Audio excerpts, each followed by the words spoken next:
నమస్తే, welcome to max TV.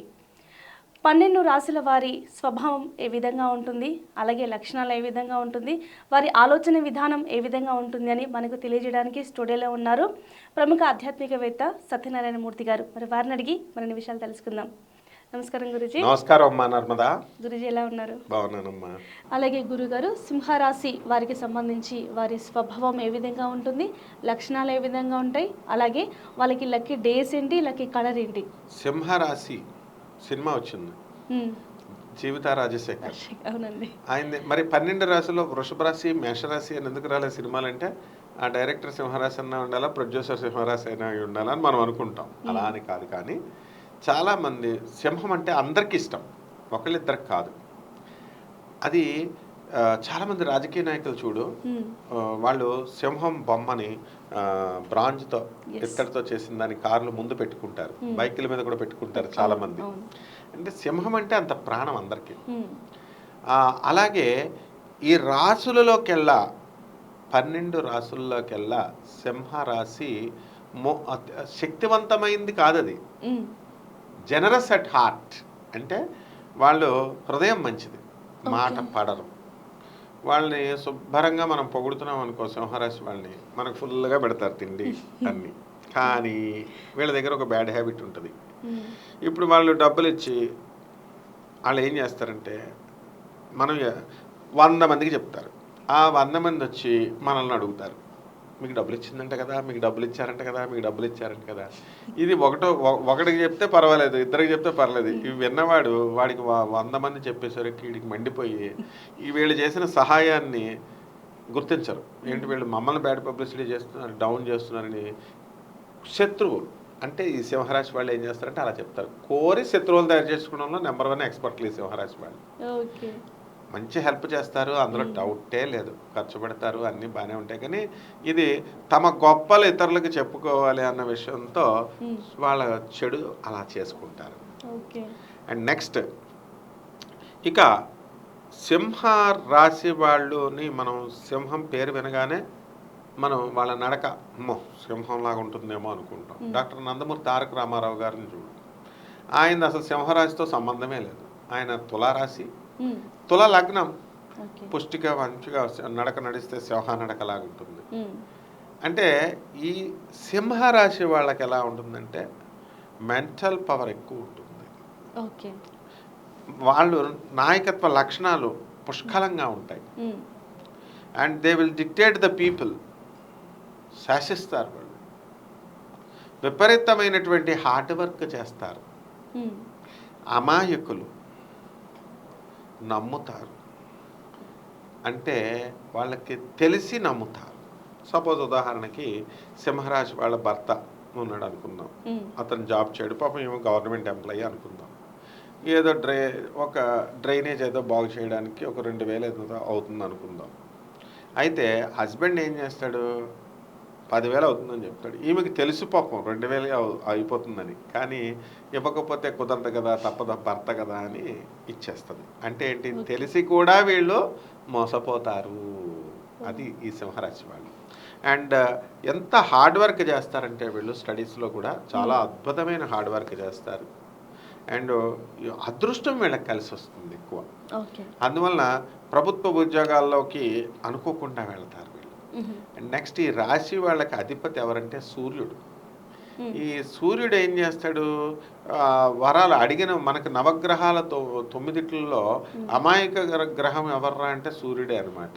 అడిగిన వాళ్ళకల్లా వరాలు ఇస్తాడు, బాగుంది. రెండవది డిసిప్లిన్ అంటాడు, అందరినీ తిడతాడు, బాగుంది. కాకపోతే శని ఏం చేస్తాడు, పగబట్టేస్తాడు, కొడుకే. అంటే ఈ సింహరాశి వాళ్ళకి పిల్లల వల్ల మనశ్శాంతి ఉండదు అని క్లియర్గా చెప్తోంది శాస్త్రం. అంటే వాళ్ళ పిల్లలో, కొడుకో లేకపోతే కూతురో వాళ్ళ మొండితనంతో వీళ్ళకి పిచ్చి లేపుతారు. ఇప్పుడు ఆ రవి స్ట్రిక్ట్ అని రవిగ్రహం చెబుతుంటే శనీశ్వరుడు ఏం చేస్తాడు, ఆయన ఫుల్ స్ట్రిక్ట్ మ్యాను, ఈయన ఫుల్ స్ట్రిక్ట్ మ్యాను. ఈయన్ని తక్కువగా చూశాడు అన్న ఉద్దేశంతో వాళ్ళ అమ్మ ఛాయా తల్లి నల్లగా ఉంది అని చెప్పేసి ఈ సంజ్ఞాదేవే ఛాయాదేవి అనమాట, ఇద్దరు ఒకటే. అయితే ఈయన్ని కొంచెం నల్లగా పుట్టాడని చెప్పి సూర్యుడు దూరంగా పెట్టాడు అన్న ఉద్దేశంతో కక్ష పెట్టుకొని ఈ విధంగా ఈ తండ్రి మీద కోపం పెంచుకుంటాడు. ఓకే. శని మంచివాడే, సూర్యుడు మంచివాడే. అలా విధంగా ఈ సింహరాశిలో పుట్టినటువంటి వాళ్ళు తండ్రి మంచివాళ్ళే, పిల్లలు మంచివాళ్ళే. వాళ్ళిద్దరి మధ్య ప్రేమానురాగాలు ఉంటాయి. ఉన్నప్పటికీ కూడా వాళ్ళ భావాలు డిఫరెన్స్గా ఉంటాయి. అంటే ఈయన ఇంజనీరింగ్ మంచిదంటే ఆయన మెడిసిన్ మంచిది అంటాడు, అట్లా అనమాట. కాబట్టి నేను ఇది చదువుతానంటే నేను ఇంకోటి చదువుతానంటాడు అబ్బాయి. తండ్రి మీద కొంచెం వ్యతిరేకత అనేటటువంటిది ఉంటుంది. సింహరాశి వాళ్ళని మనము ఒక్కసారి ఎదిరించి చూడు తెలుస్తుంది అన్నాం. అంటే సింహరాశి వాళ్ళని ఎంత ఫ్రెండ్లీగా ఉంటారంటే అంత ఫ్రెండ్లీగా ఉంటారు. జస్ట్ వాళ్ళు చెప్పిన దానికి ఒక్క దానికి మనం కాదని చెప్పి మనం వ్యతిరేకించినప్పుడు వాళ్ళు ఇమీడియట్ మనకు ఉల్టా అయిపోతారు వాళ్ళు. సో వాళ్ళతో ఫ్రెండ్షిప్ చేసినప్పుడు మనం చాలా జాగ్రత్తగా ఉంటే ఏ గొడవ లేదు. అప్పుడు మంచిగా మనకి అన్ని సహాయాలు కూడా చేస్తారు. ఈ సింహరాశి వాళ్ళు ఎక్కువగా కోర్టు సమస్యల్లో ఇరుక్కోవడానికి అవకాశాలు ఉంటాయి. అండ్ కోర్టు సమస్యల్లో కొంతకాలం బాధ పెట్టిన తర్వాత వీళ్ళకి చక్కగా ఈ కోర్టు తీర్పు వీళ్ళకి అనుకూలంగానే వస్తుంది. ఏం కంగారు పడాల్సినటువంటి పని లేదు. కాకపోతే మధ్యలో ఈ నలుగుడు అనేటటువంటిది ఉంటుందన్నమాట. వీళ్ళు ఎక్కువగా సింహరాశి వాళ్ళంతా కూడా తూర్పేపు వెళ్ళిపోవాలి. వీళ్ళు తూర్పు దిశ వీళ్ళకి అనుకూలమైన దిశ. And towards Calcutta, towards Bhubaneswar అటు సైడ్ వెళ్ళిపోతే వాళ్ళు బ్రహ్మాండంగా టాప్ లెవెల్ ఆఫీసర్స్ అయిపోతారు వీళ్ళు. అందుకే సింహరాశి రవి మనకి ఇండియాకి ఏంటి రవి మెయిన్. సూర్యుడు అస్తమించని సామ్రాజ్యం అంటాం మనం. వెస్ట్ వాళ్ళకి శని, అంటే తండ్రి కొడుకులదే. అంటే మనం ఎంతసేపు కూడా ఈ సింహరాశి ఉన్నటువంటి వాళ్ళు ఆ కల్కటా అటు సైడ్ వెళితే వాళ్ళకి ఇక్కడ చేసే ప్రయత్నాల కంటే కూడా అక్కడ చేసే ప్రయత్నాలు స్వల్ప టైంలో స్వల్ప ఎఫర్ట్తో ఎక్కువ రిజల్ట్ వస్తుంది. అంటే బిజినెస్ అదే పెట్టుబడితో ఎక్కడ పెట్టే కంటే అక్కడ పెడితే చాలా బ్రహ్మాండంగా ఉంటుంది. కాబట్టి ఈ విధంగా, ఎందుకంటే నేను చిన్న ఎగ్జాంపుల్ చెప్తాను. ఇప్పుడు నాకు రవి లాభంలో సింహరాశిలో ఉన్నాడు జాతకరీత్యా. అంటే రవి ఫుల్ పవర్ఫుల్ ఉన్నాడు. ప్రభుత్వం నుంచి మనకి ఎప్పుడు లాభాలే తప్ప లాస్ ఏం లేదు. మేము చదివిన స్కూల్స్ కానీ కాలేజెస్ కానీ చేసే యూనివర్సిటీస్ కానీ ఇవన్నీ కూడా అంతా కూడా ప్రభుత్వం సంబంధించినటువంటి. కాబట్టి అలాగే మా గురువు గారు కూడా కలకటాలో లేక్ గార్డెన్స్లో ఉండేవారు. ప్రభాత్ రంజన్ సర్కార్ అంటే ఆనంద్ మార్గ్. అండ్ కలకత్తా నాకు చాలా ఇష్టం అనమాట. ఎందుకనంటే అక్కడ సీట్ ఆఫ్ కల్చర్ సీట్ అంటాం, సీట్ ఆఫ్ కల్చర్ అంటాం. రాజకీయ క్యాపిటల్ ఢిల్లీ అయితే, ఎకనామిక్ క్యాపిటల్ ఆర్థిక రాజధాని బొంబాయి అయితే, సంస్కృతికి కల్చరల్ క్యాపిటల్ కలకత్తా. అక్కడ చూడడానికి అంతా పాత బిల్డింగ్స్ లాగే ఉంటాయి. బట్ స్టిల్ వై అంటే ఆ యొక్క ఆ అట్రాక్షన్ అనేటటువంటిది మనకి ఆ తూర్పు సూర్యుడు అలా లాగుతాడనమాట. కాబట్టి అంటే రవి సింహరాశి వాళ్ళే అవసరం లేదు, సింహ లగ్నం వాళ్ళే అవసరం లేదు. రవి బాగున్న వాళ్ళు మీ అందరికీ కూడా ఎవరికైనా సరే మనం ప్రభుత్వానికి బద్ధుడై ఉండాలా, మనం ప్రభుత్వ సేవలు చేయాలి, మనం ప్రభుత్వంలో ఇలా ఉండాలా, తూర్పు వైపు ఉండాలా, ఈ విధంగా మన ఆలోచన ధోరణి అనేటటువంటిది సేమ్ ఈ సింహరాశి వాళ్ళందరికీ ఉంటుందన్నమాట. ఇప్పుడు ఈ సింహరాశి వాళ్ళకి అదృష్ట సంఖ్య 1. వీళ్ళు ఎక్కడైనా సరే బెంచ్లో కూర్చోరా అంటే ఆ సింహరాశి స్టూడెంట్స్ పొడుగ్గా ఉన్నా సరే వచ్చి ఫస్ట్ బెంచ్లో కూర్చుంటాడు వాడు.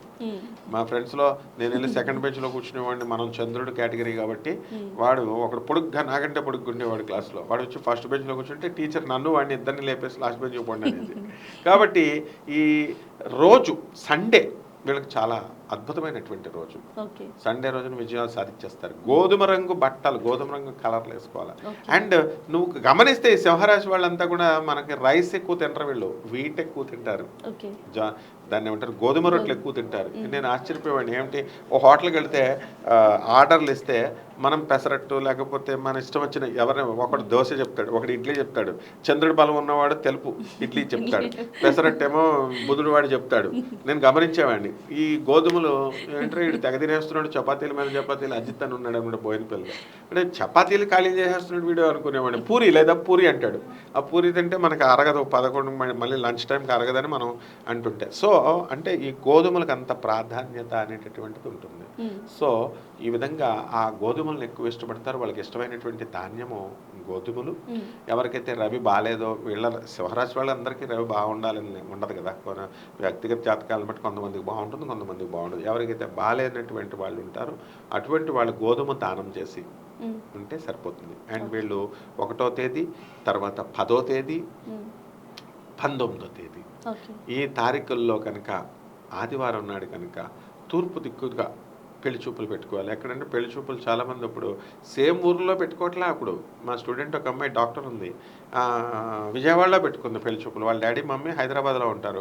వాళ్ళు మెడికల్ కాలేజ్ దగ్గర అక్కడ హోటల్లో అక్కడ పెట్టేసుకున్నారు. పెళ్లి కొడుకుని వచ్చి మన ఫస్ట్ బ్యాచ్లో ఫస్ట్ ఇంట్రెస్ట్ ఏం చేస్తారంటే వీళ్ళ తల్లిదండ్రులతో వాళ్ళ తల్లిదండ్రులతో వాళ్ళు ఫ్లైట్స్లో వెళ్ళిపోయి ఒక 25,000 30,000 లాస్ట్ చేసేసుకుంటారు. ఆ తర్వాత నెక్స్ట్ పెళ్లి చూపులకు వచ్చేసరికి కొంచెం ఇంట్రెస్ట్ తగ్గుతుంది. 3-4 అయ్యేసరికి హోటల్లో పెట్టేసుకుని నువ్వు ఆ అబ్బాయి కలిసేయండి, అక్కడే కలిసేయండి అంటే అలా.